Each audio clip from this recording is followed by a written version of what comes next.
video, I will reveal to you kung ano-ano ba yung binabawas or kinakaltas sa sahod dito sa New Zealand.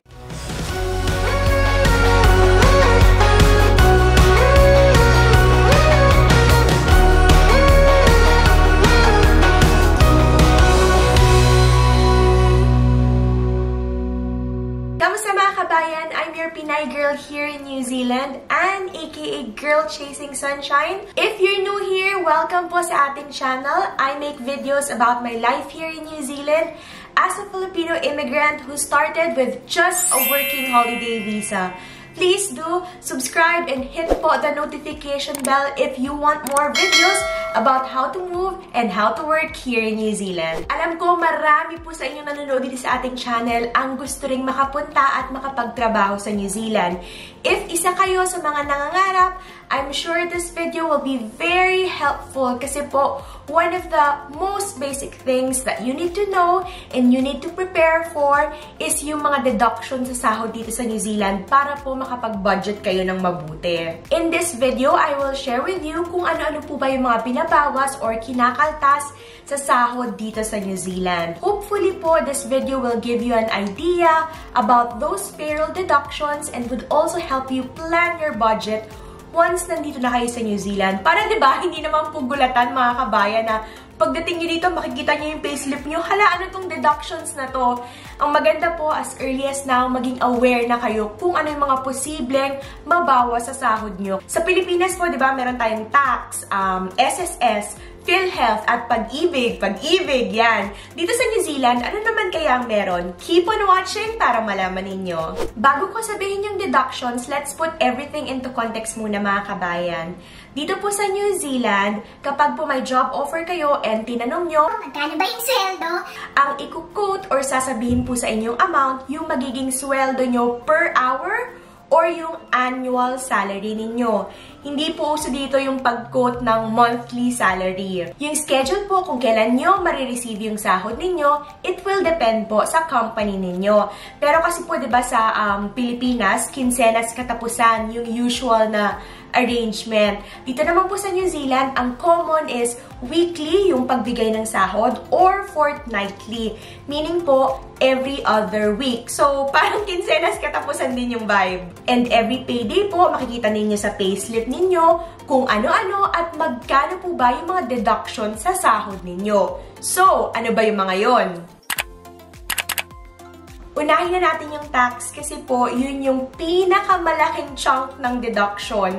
Hindi po tax-free country ang New Zealand. In fact, malaki po ang tax dito. So, tuwing payday, babawasan po kayo ng tax ng IRD or Inland Revenue Department. Yan po yung parang BIR nila dito sa New Zealand. Yung tax system dito sa New Zealand, it's called Pay As You Earn or Payee. Kung magkano yung amount na ibabawas as tax, nakadepende yan how much you earn. Progressive po yung pag-tax ng sahod dito sa New Zealand.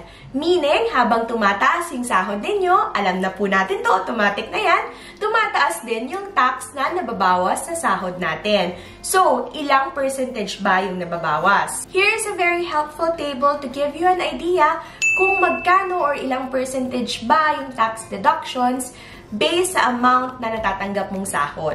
For example lang ha, 100,000 yung annual salary mo. Wow, medyo malaki yun ha. Based on this table, your income up to 14,000 will be taxed at 10.5%.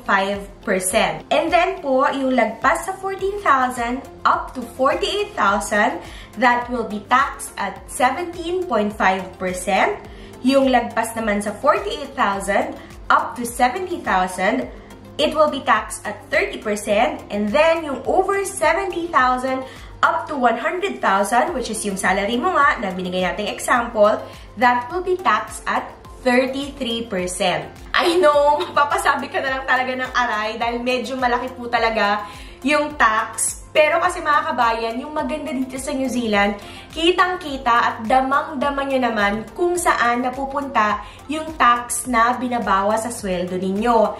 Nagiging pondo siya ng gobyerno and you can be assured that it's put into good use by the government. Ang best example ko po lagi dyan is yung pagiging publicly funded ng healthcare services dito sa New Zealand, which makes access to healthcare services either free, libre po, or subsidized. This is available kahit hindi pa po kayo residente, kahit naka-work visa kayo, depending on the type and the duration of your visa. Halimbawa po, kung magpapacheck up kayo sa GP ninyo or sa doktor, subsidized po yung cost ng consultation.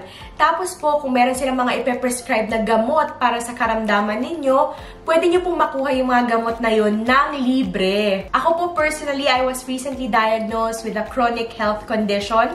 But don't worry mga kabayan, okay lang naman po ako. Share ko na lang siya sa inyo next time. But alam nyo ba, yung mga maintenance meds ko, lahat ng gamot ko, libre po. Wala akong binabayaran kapag meron akong specialist doctor appointment.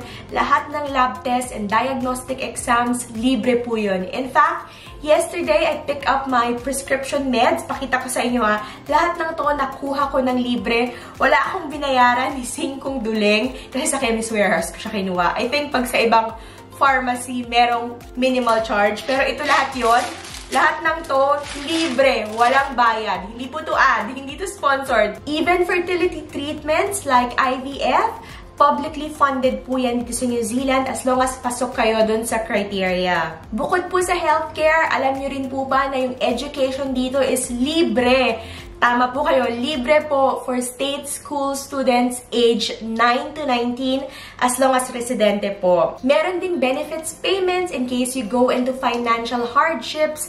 Meron po kayong support na makukuha sa gobyerno. Nito ang nagka-COVID, ang dami pong paayuda. Ay tapos nakalimutan ko pa po palang sabihin na dun sa binabayad ninyong pay tax, kasama na doon yung bayad ninyo sa tinatawag na ACC Earners Levy. Itong payment na to, it covers the cost of supporting people who are injured because of accidents. So, halimbawa po, na-aksidente kayo or you get injured, whether work-related or not, tapos hindi po kayo makapasok because of that injury, maaari po kayong makakuha ng support payment. These are just some of the few examples kung saan po napupunta yung tax dito sa New Zealand.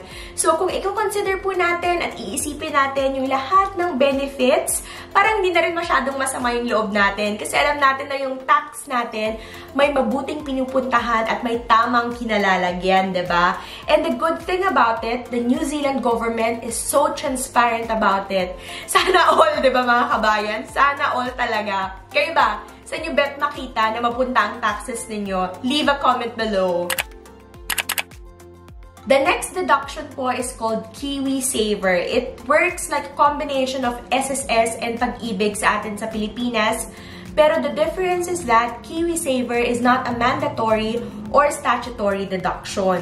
This is a voluntary contribution available to all New Zealand citizens and residents. It's a long-term savings scheme to help you fund your retirement and or your first home purchase. Since voluntary nga po siya mga kabayan, it's up to you kung ilang percentage ng sahod mo yung gusto mong mapunta sa Kiwi Saver mo.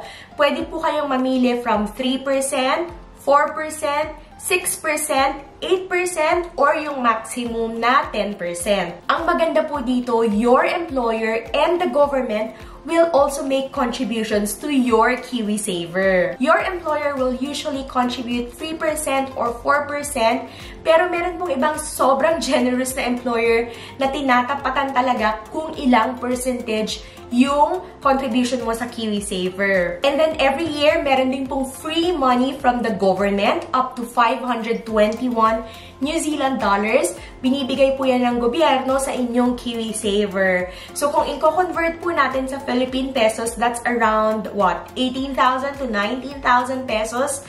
Libre po yan, taon-taon, bigay ng gobyerno basta member kayo ng Kiwi Saver. Kiwi Saver po is an investment. Your Kiwi Saver is put into a fund account of your choice. Meron kayong mga pagpipilian.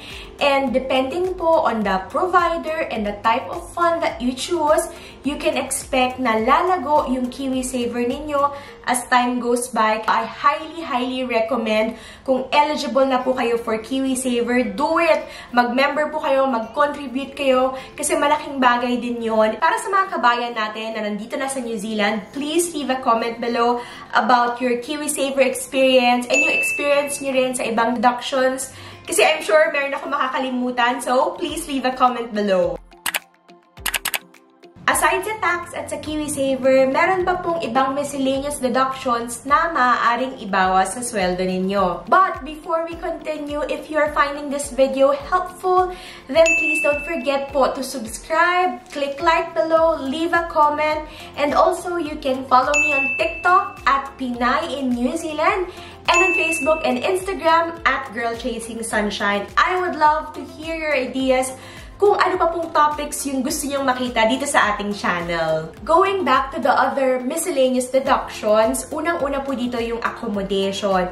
Medyo common po ito for overseas workers na nandito sa New Zealand, especially kung meron kayong agreement or arrangement with your employer na magpo-provide sila ng accommodation, tapos salary deduction na lang yung bayad ninyo sa rent. Nung unang pumunta si John dito sa New Zealand, si John po ay ang aking asawa, may naging ganito siyang arrangement sa kanyang previous employer kasi yung house na tinirhan niya, ang may-ari or nagmamanage, yung employer din. The other possible deduction is union-related payment.